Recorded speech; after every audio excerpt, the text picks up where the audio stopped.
Hey, what's up, Scott Walker with the Imagination Creation Films, and today we're talking about this, my current editing and coloring suite, because so many of you have asked and said, you're the client, I'll deliver.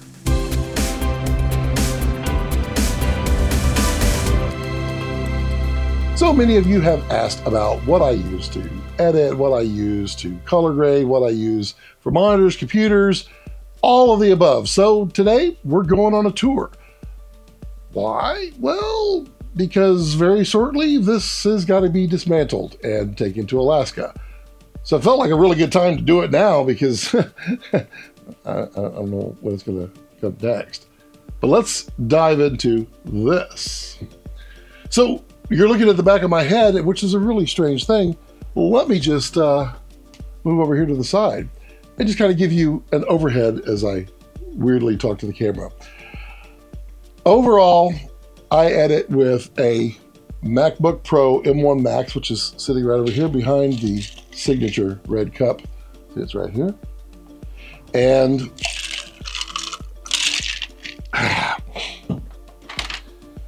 it is basically a maxed out M1 Max. It has all 32 GPU cores, 64 gig of RAM, everything you could get other than the SSD. It's only a 2 terabyte SSD. I use, these OWC Thunderbolt bays. These are little SSD enclosures for SSDs like this one right here, which I will be installing shortly into this on another video showing my secondary setup. But I have several of these. These are 8 terabytes. They work fantastically well. I do like the OWC brand for pretty much everything that I do. Let's just kind of go through here. Let me kind of point out. So these are Yamaha monitors right here. These are the HS5s. They have 5-inch woofers, probably the 5 in it, and nice tweeters. These sound really good. Underneath, way down back here, is their 8-inch subwoofer. I have it all going through. I cannot remember the name of the device, but it's under here. It is a little USB box that goes through the audio. Its sole purpose is we map out the entire room for reflections, early reflections, bass, frequency response, and we find all the problems in the room. And then we create an equalizer curve that is very detailed, actually. It's exceptionally detailed, especially in the bass. And I'll show you what I've done in this room for that as well. And then it reverse maps that onto the audio. And it does it really well. And it's zero latency. It's kind of amazing. But it sits back there.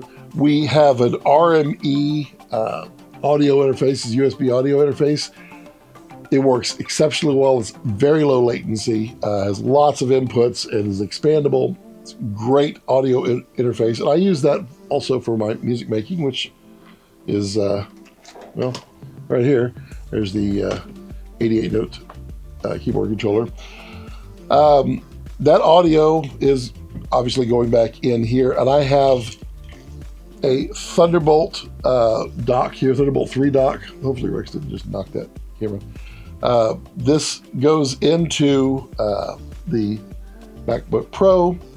From there, it splits off into, we have the monitors go into that through DisplayPort. Then we have a 10 gig Ethernet under here. And we have all of these extra, there's a hub, there's all my media goes in there as well.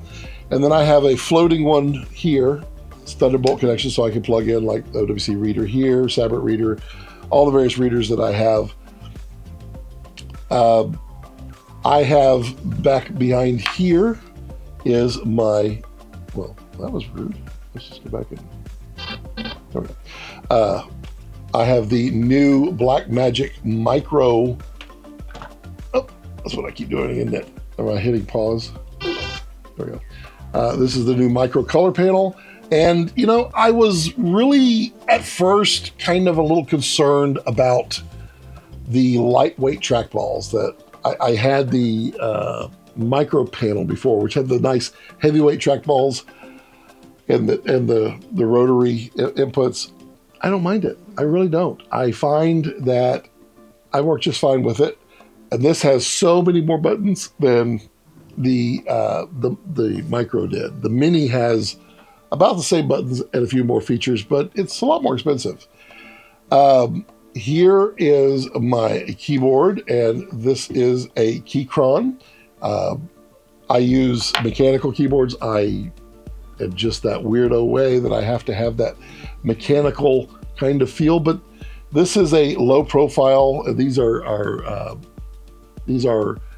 red switches. They are linear, and they have just kind of a very nice sound to them. Don't know if you can hear that or not. Then I have a small little, this is a little 1080p monitor that I have down here. It was like $35 on Amazon, and I use it on Resolve to put my scopes. And it just depends on, how I'm feeling that particular day. If I am doing a 4-up or just looking at my waveform. I do edit in DaVinci Resolve, and DaVinci Resolve is, well, quite powerful. I'm going to put this on the floor just briefly so I can get it out of the way, and you can see the rest of my mess. Resolve, I use the full version. It is honestly the best editor I have used in a long time. It totally blows Premiere away for me, and I have been a Premiere user since the early 90s, literally. Also, the color on this is, if you're going to color grade and you're not using Resolve, you're kind of halfway there, and you're living on a prayer. So you need to jump up to this. I feed 2 monitors here. These are Asus ProArt, and I'm going to list all these down below so you know exactly what each item is. These are 2 different monitors, and they are for 2 different purposes. This one is a 4K 32-inch ProArt. I forget which one is either UVR or UCK. It is a 400 nit brightness monitor, and it is quite bright. This is about 80%. This one is the opposite, either UVR or UCK, whichever it is. This one is a 1000 nit HDR monitor, and it does an exceptional job in HDR. I'm really blown away for it not being a true HDR grading monitor. I've been really pleased. This one also comes with, it comes with its own X-Rite controller, so you can calibrate it in the monitor itself, and then you can calibrate it in the system, and then you can calibrate it in Resolve further. From Resolve, I do have the speed editor right here. I come out of the Thunderbolt dock, and I go into an Ultra Studio 4K Extreme. This is the Thunderbolt 2 model, not the Thunderbolt 3 model. You can buy these for like $400 on eBay. They work perfectly, even with Apple Silicon computers, no problem at all. That's awesome. Most of the other ones, the other Thunderbolt, don't work, the older ones. So this one, you just put an adapter on it, plug it in, boom, works like a champ. So all the features of the Thunderbolt 3 Ultra Studio 4K Extreme are here on the 2. And I am driving it on an LG OLED. This is the C4, and it is calibrated using, there's a lot of different ways to do it. I actually learned from a friend of mine on YouTube how to properly do it with an external through that. And this is a Raspberry Pi that I use to generate the color bars to feed into Resolve, and then I use, I forget which, it's the free color suite that works and emulates the expensive one. And it uses Argus, I can't remember what's the name of it. I'll put it down below. And I use that through Resolve's remote feed ability generate bars, and then I do the calibration that way. Works really well. Now, you can notice a slight shift in these, and that is due to what Mark Weilich had pointed out, is IPS shift. This monitor definitely looks a little more magenta off-axis than this one. But when you calibrate them and you're looking directly on, they're actually correct. So I sit in the middle and I can see them all and they actually look right. So that is something to keep in mind with IPS. So I have these two. I can switch this to HDR and switch it out. This one I can also monitor in HDR. It just doesn't have the peak brightness that this one does. It's pretty good though. It does have OLED, which just for color, it's just stupendously great. And that all feeds into a custom desk here that I built. The top, the bottom is a standard standing desk that I rarely stand on. I did that so that I could have my 88 key keyboard controller underneath, and I can play my music when I need to, if you like that Kessler roll, or if you've heard that new Red Wrap, yeah, that too. I do some small LED lights above. I like to have light coming straight down rather than from the sides on my my keyboards. It's just helps with my vision, and I don't allow these to really bleed onto the monitor. And I actually have, so there's some flaps here that I've made with gaff tape just to keep spill from happening, because you definitely don't want that kind of light when you're color grading. It'll mess with your vision and your monitor and all the other funny things. I have some lights here, and then I have lights on either side, and then I have these are the Amaran LED string lights up top that you actually can't see in the image, but they're there and they go around the entire roof of the room. Now in the room, on the sides, there are some early reflection panels and some diffusion that I have on the walls, and those are made up with foam panels like this for the sides. And what these do, they're behind fabric, and I'll show you a close-up here in a second. This will knock out a lot of, if you have hard walls, that echo, that reverb that comes, and also the high frequency, it'll kind of kill that off. Monitors are, the audio monitors are always at ear height. So in this case, they're vertical. So it would be this point right here is at ear height. That is how you set up monitors. And then they're pointed directly in. And then, like I said, I use that entire room analyzer to determine what's happening in here and correct it from what I couldn't correct otherwise. Being a rectangle room, this room is 14 by 16 and it's 8-foot ceilings. This room has the problem that every rectangle or square or circle has, and that is lots of low frequency issues. Circles have a different issue, but rectangles, especially small rooms, you have to think about an audio wave is like this if it is a certain frequency.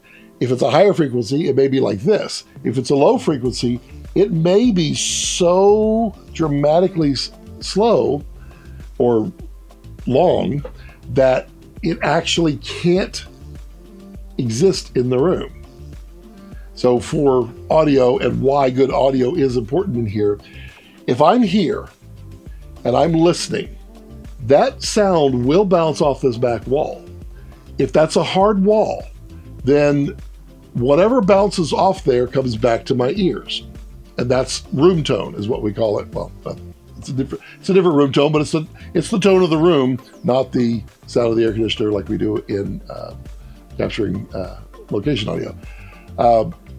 The frequency that can come back and hit my ear. So if the wave is long and it hits that back and then bounces back and then comes back to normal right at my ear, that's going to create a massive spike in that frequency. And we see that when we're setting the room and finding out that room. And these short, small, low ceiling rectangle rooms are going to have bass problems like crazy. Usually the bass will be amplified like you wouldn't believe. Some people like that sound, but it's not accurate. So I have behind here, I have two very thick bass traps. And bass traps are, they are giant. Giant.